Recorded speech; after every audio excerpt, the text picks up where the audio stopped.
everyone, and welcome. Today we are diving into a fascinating topic in English grammar, which are the conditionals. So, these are the magic words we use every day to talk about possibilities, what might happen, what could happen, or what would have happened. So, the module I provided were reviewed a breakdown four special types of conditionals. So, the four types of conditionals. So, conditionals are typically made up of two parts: the if clause, which is the condition, and the main clause, which is the result. So, let's talk about the zero conditional. So, when we say zero conditional, this refers to facts, the truths, and the habits. So, the structure of zero conditional is the if plus simple plus present simple. So for example is if you hit ice, it melts. So the if condition is the if you hit ice, and the main clause is the it melts. So next is the first conditional. So this talks about future possibilities. So this type of conditional talks about real and likely future possibilities. So the structure of this one is if plus present simple will plus base verb. So example is if it rains tomorrow, we will stay inside.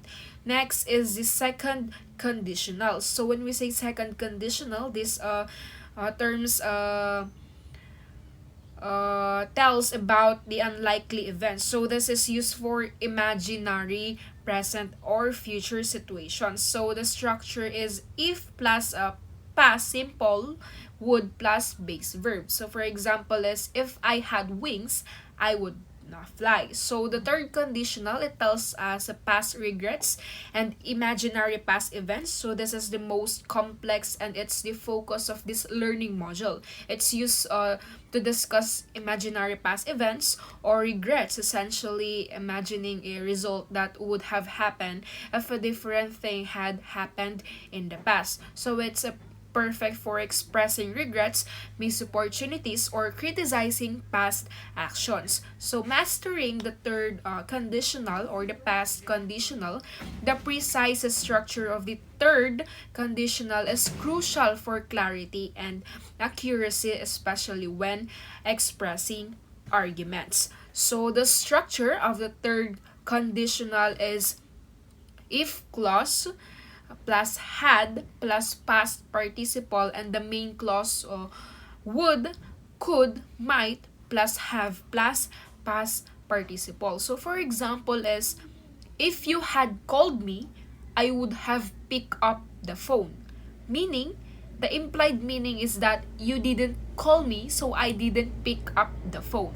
So the past situation cannot be changed. So when we apply the third conditional, our goal is to master this structure, to use it accurately when expressing arguments about causality and accountability related to past events. So it allows us to clearly state how a negative outcome could have been different. So for example, if we look at the negative outcome, the school played failed, we can use the third conditional to analyze the cause.